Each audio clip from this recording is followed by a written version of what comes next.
One. Hola. Hola, Godfrey. Hola, Olivia. Hello. Hi. Hello, hello. Hi. Godfrey, tell us about radical ecology. What is it?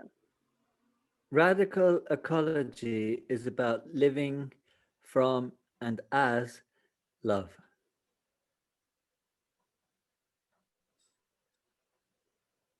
What more does one Is need to it say? yeah. Is this the end of the interview then? Yeah, one needs to say a lot more. Like, is this a methodology? Is this It is a methodology, or it has a methodology. It's more than a methodology because it's a methodology that generates an orientation, a perspective, and a point of view. And hmm? the essence of that, it's not really a point of view from a conceptual sense. It's an orientation, a behavioral orientation where you just need to give, because that's the expression of love. It's not just giving, but it's actually the need to give. So that's what radical ecology is about. It's about finding that need in yourself and seeing that need as a source of strength, resilience, and solidarity. But you could say that quality is an innate desire of every human being, right? It's somewhere deep down inside every human being. Um, what's this practice? Is this like, are we actually kind of uncovering that for people, or are we taking them to that place that they didn't even know even existed? Well, I think, I can't remember exactly how you put it, but you used the word desire. I think that everybody feels it within themselves, and it creates a longing for something which they can't define, but it has this sense of wanting to return home. And um, radical ecology is about helping people to become intimate with their nature, intimate enough with the nature of being human to find that which they actually have always been longing for without necessarily consciously knowing what it was that they're longing for or where that longing is coming from.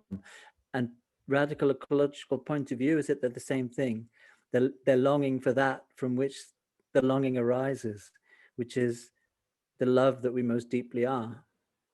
So is that radical pointing to that intimacy and that It, ecology pointing to that nature? well, the radical points to going as deep as you can into the wholeness, which is what the ecology points to, the wholeness. But the deep as you can doesn't mean so much the opposite to superficial. It means deep in the sense of comprehensive, that wholeness is expressing itself everywhere, that love is expressing itself everywhere.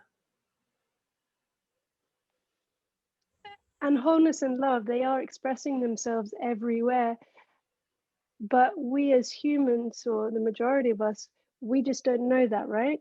That's our problem, that's our suffering. Well, that's part of our suffering. We don't necessarily not know it in the sense that whenever we're being kind without expecting or asking for a reward, we're expressing that love. But we don't know about it in the sense that it's not part of our ideology, our philosophy, or our belief system. But it's definitely a part of our experience of being human. You know, these days there's a lot of tragic collapses of many kinds going on in the world, and the media is full of this disaster and that disaster and this problem and that problem, but human beings are still being kind to each other in their one-to-one relationships. And even in the face of this kind of intense disturbance and collapse that's going on, that is not eroded, because that is our fundamental, or you could say root, radical nature is love. But so then why do we need to know about radical ecology, to support us in this? Well, because the reality is that the nature of human experience, conditioning, society is such that we become isolated from our nature as human beings, and we get lost in the creative genius of our minds, which means, in effect, we lose touch with our deeper nature, our roots in love, because our minds lose touch with the body. They lose their grounding in the body. So these practices Yeah. re-embody the mind, and in re-embodying the mind, they become immersed in their root, which, as we're expressing it now, is this need to love, this need to give. It's very helpful you're saying this, because I was just having a conversation with a very close friend today, and we were talking about the fact where, you know, we're coming out of this lockdown and, you know, starting to see people again, and realizing that all those kind of little daily thoughts that go through the mind about irritations or judgments about people have somewhat become more solidified in this not being able to contact people so much. They become more kind of hard and even bigger, and it's like entering back into this world of communication with people. It's almost like, oh, that's, oh, I feel like judgments and irritations coming up stronger. And so just, you know, to carry on, and if you could just tell us a little bit more that, you know, what doing practices like this can give for one to almost like, because more social interaction in a way, it erodes those irritations a little bit, you know, when we're able to kind of get out there more often. But because we haven't been able to, it's like, yeah, they've become more obvious. So tell us more about the practices to move out of that process of the mind. Well, I mean, simply speaking, that it's about a shift, you could say, in orientation from the genius of the mind and its ability to come up with almost anything, even if it's unpleasant or destructive, a shift into the stability of the body. But it doesn't stay there. That shift takes us deeper into the presence of consciousness, which may not and doesn't need to be consciously recognized as such, but it's felt in the peacefulness, the quietness, the tranquility that the mind comes into the mind when it re-engages with the body, which is not the same as observing the body, but it's more letting go into the body, so that rather than being obsessed with its own activity, it becomes quiet within the activity in the presence of the body. You just said something really important there, which is not the same as observing the body. Yeah. Could you just talk a little bit more about that? Well, embodying the mind doesn't mean thinking about the body or coming to some understanding of the body. It means feeling the sensations that are being generated by the body, and in feeling sensations more fully, deeply, clearly, the mind has to become quiet. And so you don't have to make the mind become quiet. The mind wants to become quiet. I'm sorry. You don't have to apologize. What are you getting that we're not getting?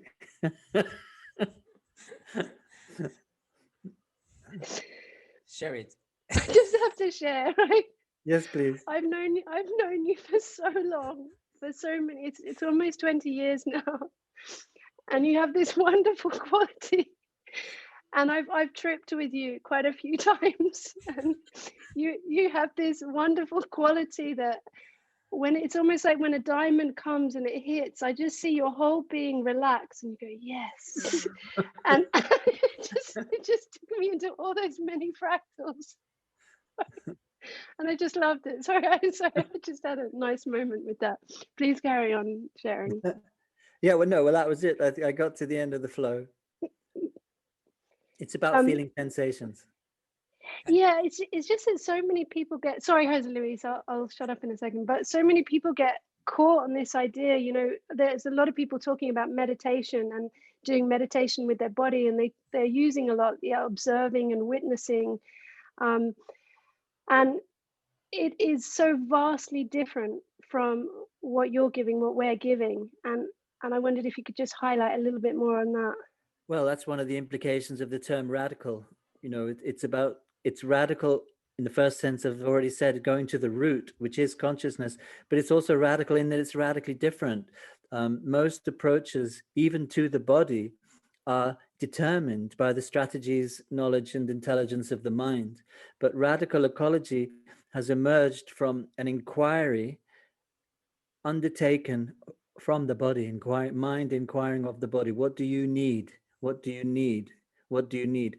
Most people approach the body like, what can I get? Whether that's success as an athlete, power, flexibility, strength, alignment, agility. People are approaching their bodies, and of course they get a certain amount of grounding in that process because it is a somatic process and they're feeling sensations, but in a sense they're exploiting their body. Radical ecology has emerged from my having done that to the point where I just couldn't do it anymore. I could feel that it was what's the word, depleting me, that it was depleting me to try to keep trying to become more and more flexible, more and more strong, more and more agile, more and more competent and capable. And so I kind of flipped it and said, well, what do I really need then? Which really became, well, actually, what does my body need? So in my mind, asking my body, what do you need? It discovered first what the body needs, but then it discovered that it was being given what it needed, which was to be grounded again in its source. Because the mind is an extension of the body.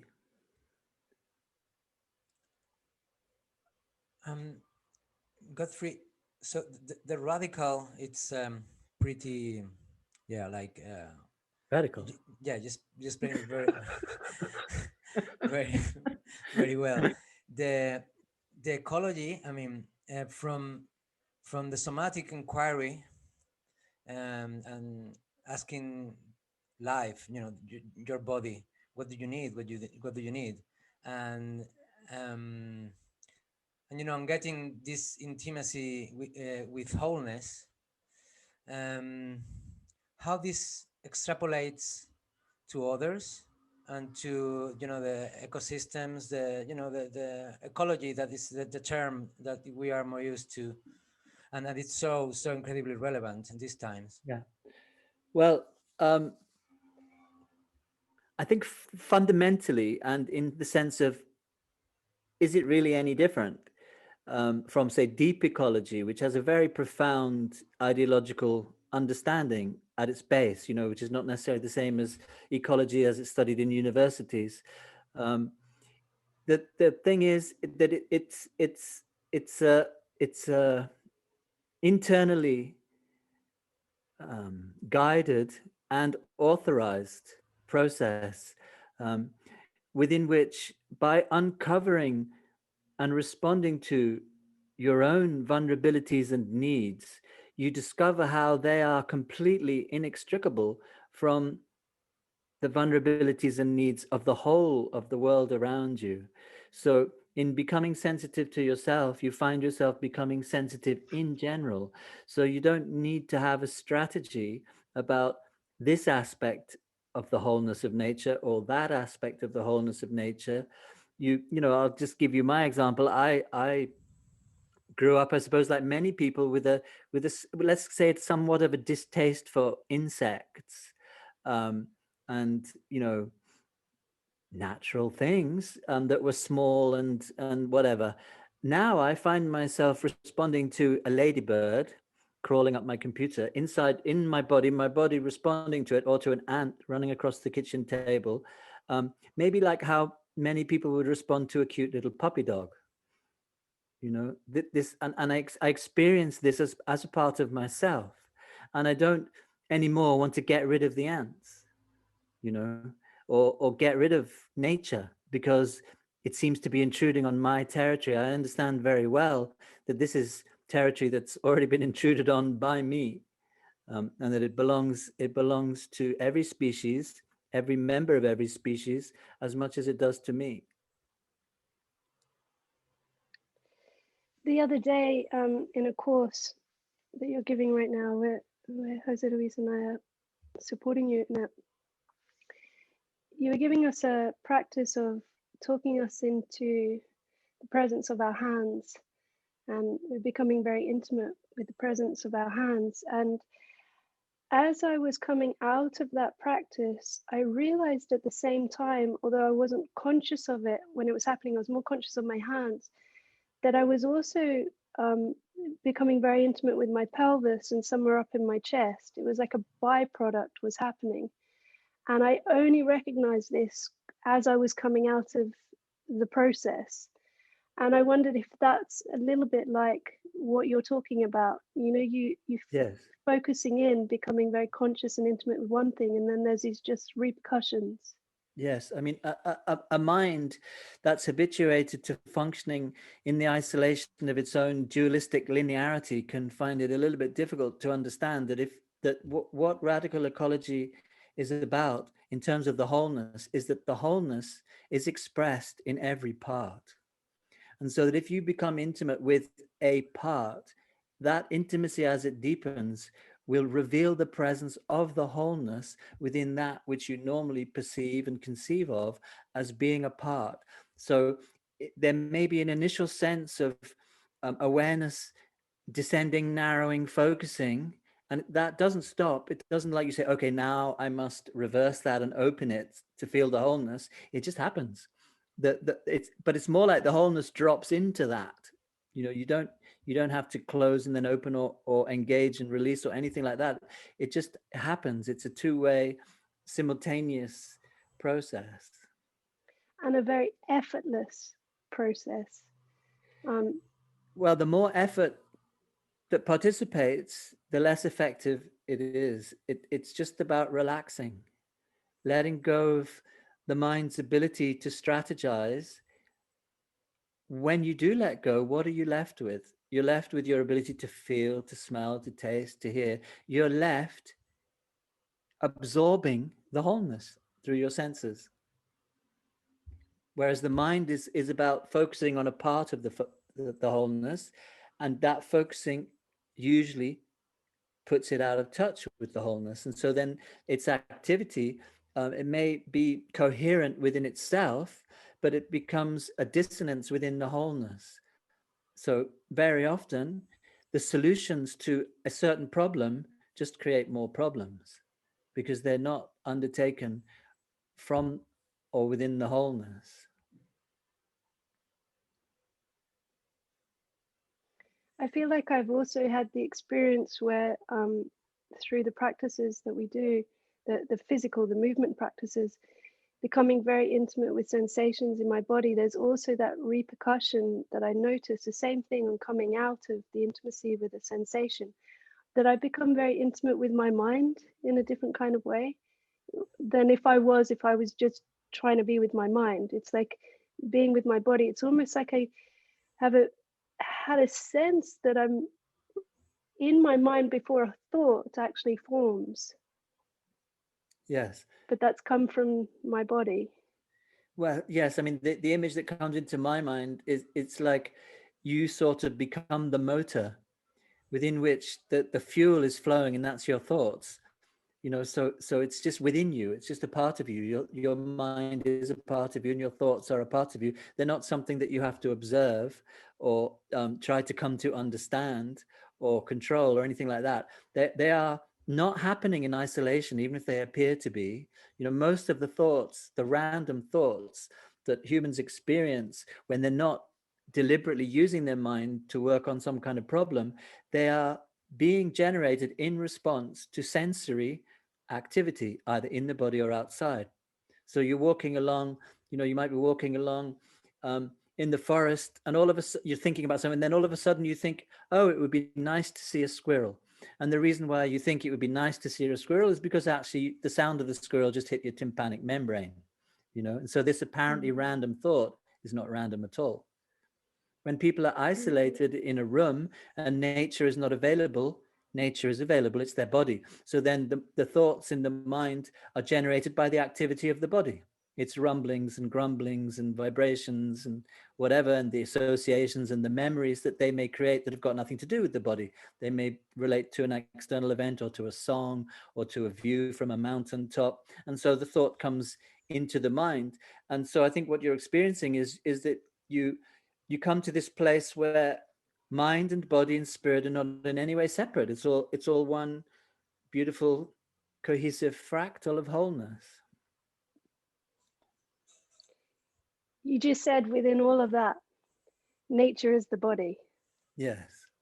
Body is the nature. Body is nature, and you said nature is the body, right?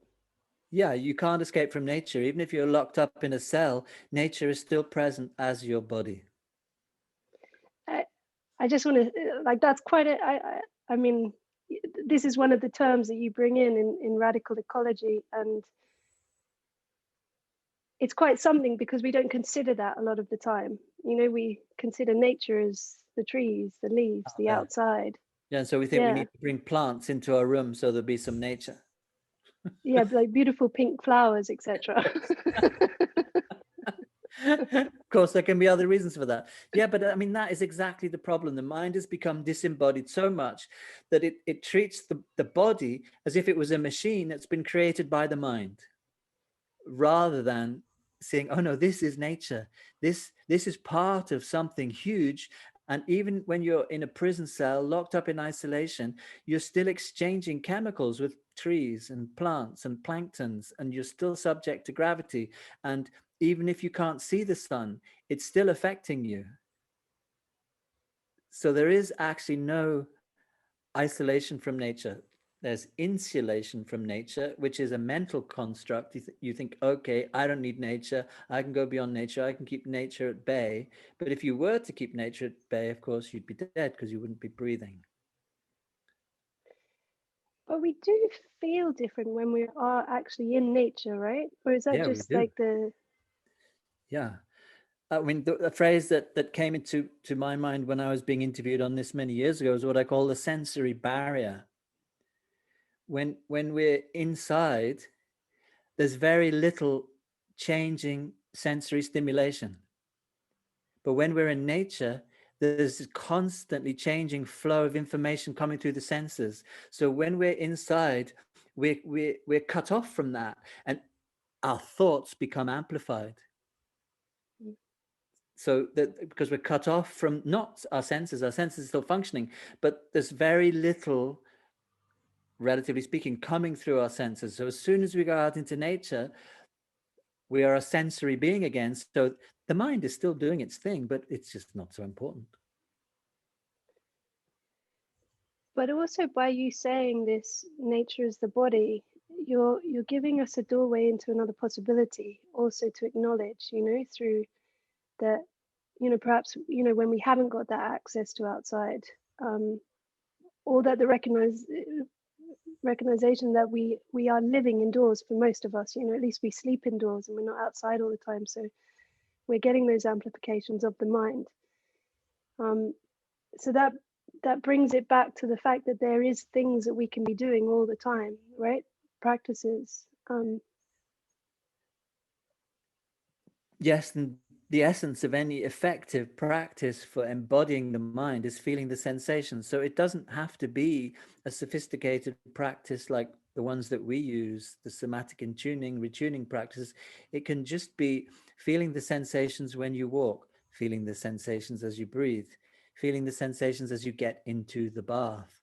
You know, sometimes you get into a bath when the water's too hot and you very quickly go into your mind and say, oh no, this is too hot. Or you can just feel it. And if you actually feel it, you're probably like, oh, it's not quite as hot as I thought. You know, I can get in now. So the possibility of enjoying nature can never be taken away from you. And you can experience it in your movements, but even if you can't move, you can experience it in your breathing.